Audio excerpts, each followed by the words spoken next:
बिस्मिल्लाहिर्रहमानिर्रहीम। अस्सलाम वालेकुम जी, मैं नजमुल हसन बाजवा हूं।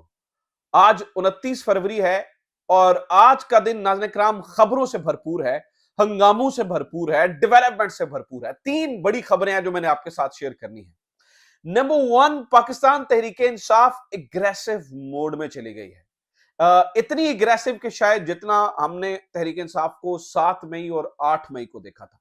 9 मई के बाद जो कुछ हुआ वो आपको मालूम है कि तहरीक इंसाफ एक अलग जोन में चली गई, एक अलग मोड में चली गई।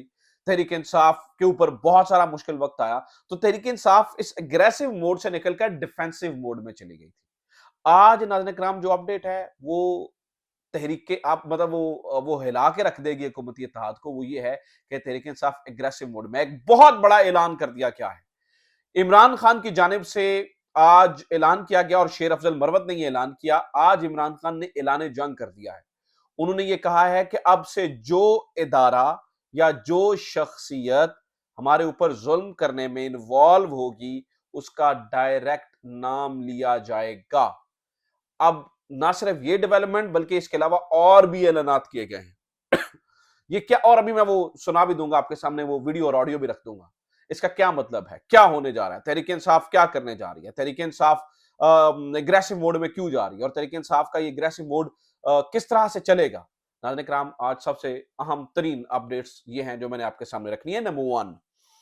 नंबर टू नाज़रीन किराम, वो भी इंपॉर्टेंट खबर है। अदालती महाज के ऊपर, अदालती मामले के ऊपर एक गैर मामूली डेवलपमेंट हुई है। अब यूं समझिए कि इमरान खान की रिहाई के लिए ना सिर्फ रिहाई बल्कि कौमी असम्बली तक रसाई दोनों के लिए उल्टी गिनती शुरू हो चुकी है। ये एक गैर मामूली डेवलपमेंट है और ये डेवलपमेंट हुई है हाई कोर्ट से। हम एक्सपेक्ट नहीं कर रहे थे, हमें लग रहा था कि ये मामला तो अभी कम से कम जो है ना वो आप समझे कि 1.5 साल 2 साल लटकेगा और 1.5-2 साल के बाद जो है ना वो हमें ये चीजें इस तरफ जाती हुई नजर आएंगी। नाज़रीन किराम, जो आज गई हैं न जाने क्या है, न जाने कहीं पे फैसला हुआ है इमरान खान को छोड़ने का या क्या सिलसिला कार है, लेकिन नाज़रीन किराम इसके ऊपर एक बहुत जबरदस्त बहुत बड़ी डेवलपमेंट हुई है। अदालती महाज पे क्या हुआ है, इमरान खान की रिहाई और कौमी असम्बली तक रसाई, इस मामले में क्या खबरें हैं, ये दूसरी खबर है जो मैंने आपके साथ शेयर करनी है। तीसरी खबर नाज़रीन किराम, तीसरी, अब आज की वीडियो थोड़ी सी लंबी होगी, मैं शुरू में ही आपको बता दूं। तीसरी, क्योंकि खबरें बहुत इंपॉर्टेंट है। तीसरी खबर यह है कि जब मैं ये भी वीडियो रिकॉर्ड कर रहा हूं तो अब से कुछ देर पहले एक हैरान कुन डेवलपमेंट और हुई है और वो नाज़रीन किराम एक जगह पे मीटिंग हो रही है और वो मुलाकात हुकूमती इत्तेहाद के तोते उड़ा देने के लिए काफी है। अ, क्योंकि ये मुलाकात हुकूमती इत्तेहाद को बहुत भारी पड़ने वाली है। माफ कीजिएगा। ये मुलाकात कहां पे हो रही है, क्यों हो रही है, इसके क्या मकसद हैं? तो ये तीन बड़ी डेवलपमेंट्स हैं, तीन बड़ी खबरें हैं आज के दिन की। तो ये तीनों खबरें मैं एक एक करके आपके सामने जो है ना वो रखता चला जाता हूं। लेकिन सबसे पहले नाज़रीन किराम, इन तीनों खबरों को भी देने से पहले एक इमरजेंसी काइंड ऑफ सिचुएशन बनी है अडयाला के अंदर। अभी मुझे उस बारे में इस वीडियो को करते करते जो है ना वो पता चला, वो मैं आपके सामने रख दूं। ये सबसे इंपॉर्टेंट खबर है क्योंकि इमरान खान, नाज़रीन किराम, पता ये चला है कि इमरान खान जिस जेल के अंदर हैं यानी कि अडयाला जेल, वहां पर कातिलाना हमला हुआ है। और ना सिर्फ कातिलाना हमला हुआ है बल्कि इससे एक कैदी जाम हक भी हो गया है और 2 जख्मी हैं। ये एक इंतहाई गैर मामूली सिचुएशन है क्योंकि एक ऐसी जेल जहां पर बजाते खुद एक्स प्राइम मिनिस्टर हैं, बजाते खुद वो शख्स है जिसे पूरे मुल्क ने वोट दिए हैं, वहां पर इस किस्म की सिक्योरिटी का कॉम्प्रोमाइज हो जाना ये बहुत बड़ा सवालिया निशान है। क्योंकि वहीं पे तो इमरान खान मौजूद है। जब यहाँ का अगर कोई इस तरह का वाकया यहाँ पे हो सकता है तो फिर इमरान खान की जान को भी खतरे मजीद दाखिल हो जाते हैं। अब ये वाकया इस तरह से हुआ, पता ये चला कि एक मग को तोड़ा गया, ठीक है? मग को तोड़कर उसका नोकदार आला बनाया गया और माफ कीजिएगा, नोकदार आला बनाकर इस कैदी ने 3 अशखास के ऊपर हमला किया। ये कैदी नहीं, जेल के अंदर हमला किया है।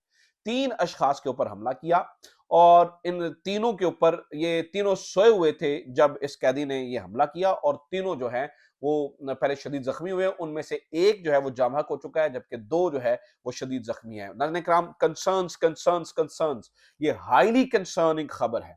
यानी कि जहां पर इमरान खान है, ऐसी जेल के अंदर क्या इस किस्म के इंतजामात हैं, क्या इस किस्म की चीजें हैं, क्या इस तरह के मामलात हैं, मतलब ये बहुत कंसर्निंग बात है।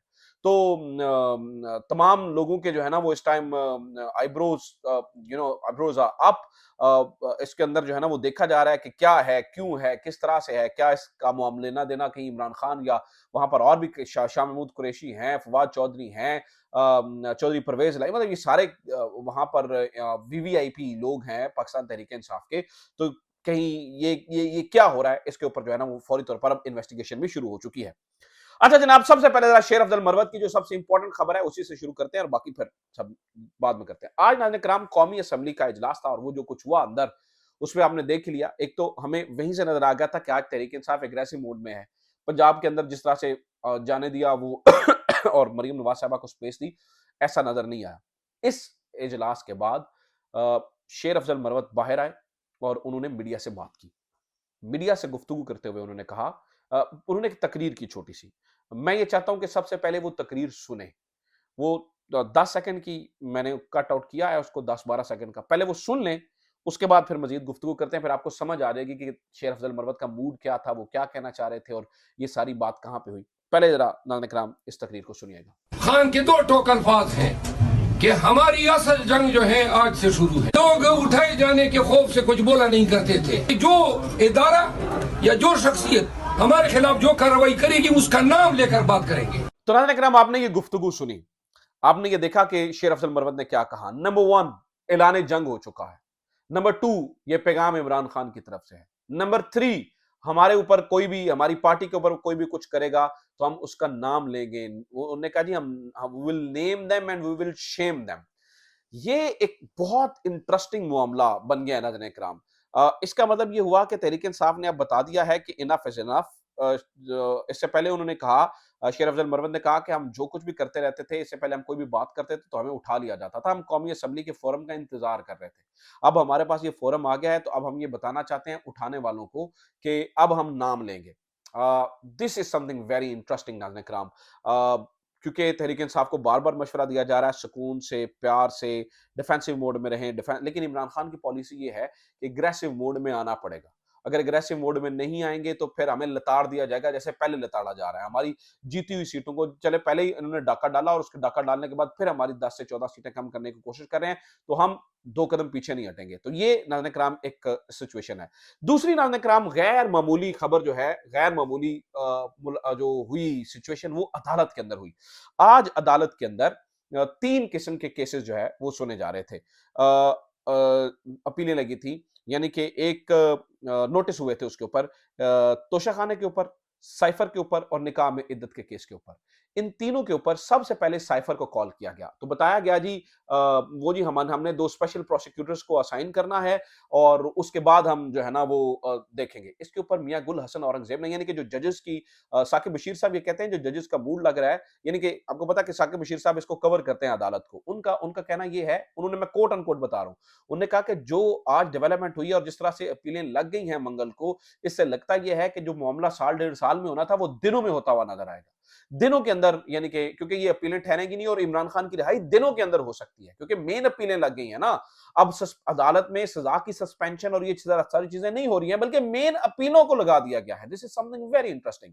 अच्छा सुनिए, साइफर वाले मामले के ऊपर जो है ना वो प्रोसिक्यूशन ने लैतो लाल से काम लेने की कोशिश की। तो इसके ऊपर मियां गुल हसन औरंगजेब ने कहा ये हमारा मसला नहीं, आपको नोटिस था, आपको पता था आ जाना है, आप देखते रहिए, अदरवाइज हम अपीलें सुनना शुरू कर देंगे और आप फिर नोट्स बना के ले जाइएगा।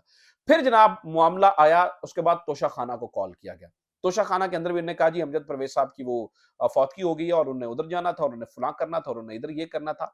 मैंने कहा, और फिर इसी तरह से जो इद्दत का केस है वो उधर नीचे चल रहा है, जैसे सलमान अकरम सेशन कोर्ट के अंदर, उसे सलमान अकरम राजा देख रहे हैं। इन दोनों केसेस के अंदर अदालत ने, जजेस का मूड ये लग रहा है और अदालत ने ये इंडिकेट किया, उनसे लगता यह है कि जैसे अब इस मामले को वो जल्द अज जल्द निपटाना चाहते हैं। वो जो है ना वो इस अपील के, मेन अपील को सुनना चाहते हैं, वो जमानत के केस को नहीं सुनना चाहते हैं।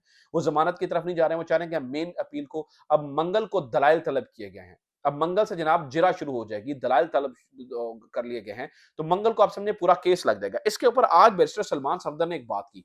बैरिस्टर सलमान सफदर रोस्टम पर आए और उन्होंने कहा कि देखिए जनाब, रात के अंधेरे में 25-25 गवाह मंगवाए गए, हमारे पे दर पे हमें 3 सजाएं सुनाई गई और ठीक है, हमारी गैर मौजूदगी में उन्होंने सुनवाई ना, हमारी गैर मौजूदगी में जज और प्रोसिक्यूशन खुद आपस में खेलते रहे। तो आप इनकी मौजूदगी में सुनाइए सजाएँ, सुने अपीलों का फैसला करें। तो इसके ऊपर जज साहब ने कहा, उन्होंने कहा देखिए जी, आमिर फारूक कहते हैं जी देखें, तो जो 2 गलत होते हैं वो कभी भी राइट एक मिलकर नहीं बनाते हैं। तो हम इनकी तरह नहीं करेंगे, अगर कुछ नीचे गलतियाँ हुई भी हैं, तो हम उसको सुधारने की कोशिश करेंगे और हम उस केस को सुनेंगे, प्रॉपर सुनेंगे और अपील के ऊपर जो है ना वो सुनेंगे।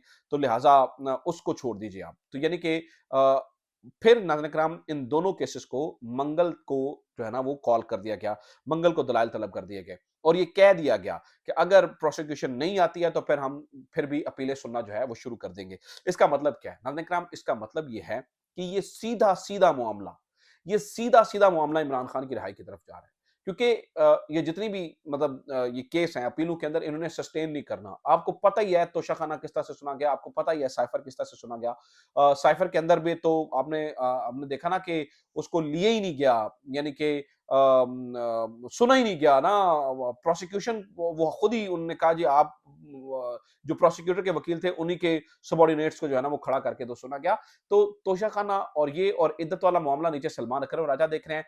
अब नजर आता है नाज़रीन किराम कि ये 2-3 हफ्तों के अंदर-अंदर, यानी कि मामला सालों से अब दिनों की तरफ आ गया। अगर अदालत का मूड यही रहता, अगर कहीं से जादू नहीं हो जाता तो, क्योंकि जादू भी हो जाता होता था, तो ये सारी चीजें जो है ना फिर वो बहुत इंपॉर्टेंट होगा। अच्छा, अगली खबर सुन लीजिए नाज़रीन किराम। इस वक्त इमरान खान ने आपको बताया एक खत लिखा आईएमएफ को। इस वक्त वो खत हर तरफ वायरल हो चुका है। मैं जब ये बात कर रहा हूं तो कुछ देर पहले हमने ये देखा कि बीबीसी के ऊपर भी वो खत चल रहा है, बीबीसी भी उसको कवर कर रहा है। तो गेम अब बहुत ऊपर तक की चली गई है। चीजें जो है ना वो अब इतनी आसान नहीं रही हैं इस गवर्नमेंट के लिए, इतनी आसान नहीं रहेगी, क्योंकि पूरी दुनिया देख रही है कि लेजिटिमेट इस मुल्क का हुक्मरान कौन है, किसका हक बनता है। तो वो इस चीज की तरफ जो है ना वो देख रहे हैं। अब आ जाते हैं नाज़रीन किराम आखिरी खबर की तरफ। मैंने कहा था एक मुलाकात हो रही है, एक मीटिंग हो रही है, वो इनके तोते उड़ा के रख देगी वो मुलाकात, वो मीटिंग। उसके बारे में आपको बता दूं नाज़रीन किराम, वो मीटिंग हो रही है इस वक्त। जब मैंने वीडियो को शुरू की थी तो हमें ताज़ा तरीन अपडेट मिली थी। वो मीटिंग शुरू हो गई है मौलाना फजलुर रहमान की असद कैसर के साथ। असद कैसर जो है ना वो वहां पे पहुंचे हैं मौलाना फजलुर रहमान के साथ। और ये मीटिंग क्यों तोते उड़ा देगी? वजह यह है नाज़रीन किराम, कल के दिन मौलाना फजलुर रहमान की मुलाकात हुई है इत्तेहादी तमाम रहनुमाओं से। अलीम खान वहाँ पे पहुंचे थे, साद रफ़ीक वहाँ पे पहुंचे थे, इसहाक डार वहाँ पे पहुंचे थे। यानी कि तमाम इत्तेहादी रहनुमा मिले थे मौलाना फजल रहमान से और उन्हें मनाने की एक आखिरी कोशिश की गई थी।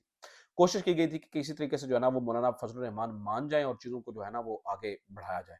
लेकिन मौलाना फजल रहमान ने मना कर दिया। और आज उन्होंने असेंबली के अंदर आके भी कहा कि इस असेंबली की मुद्दत मुझे पूरी होती नजर नहीं आ रही है। उसके बाद नाज़रीन किराम पीटीआई से मुलाकातें, और इन मुलाकातों के अंदर हम ये देखेंगे कि ये तय हो जाएगा कि एहतजाज कैसे होना है, चीज़ें कैसे होनी है, ये चीज़ें तय हो जाएंगी। ये मामलात नाज़रीन किराम चीज़ों को किसी और तरफ लेके जा रहे हैं, गड़बड़ कहीं और हो रही है, मामलात किसी और तरफ जा रहे हैं और लगता ये है अब तक की सिचुएशन में नाज़रीन किराम समझ ये आ रहा है कि गेम हाथों निकल गई है। अब इनके हाथों से जो है ना वो गेम निकल चुकी है। मामलात इनके हाथों से आउट ऑफ कंट्रोल हो चुके हैं और ये मीटिंग भी जो है ना वो इनको भारी पड़ने वाली है। तो ये आज के दिन की नाज़रीन किराम 2-3 अपडेट्स हैं। मैंने कोशिश की कि कम वक्त में जल्द से जल्द आपके सामने रख सकूं। उम्मीद करता हूं ये वीडियो आपके लिए इन्फॉर्मेटिव रही होगी। एक ज़रूर मेरी आपसे दरख्वास्त है कि आप प्लीज़ चैनल को सब्सक्राइब ज़रूर कर लीजिए। अगर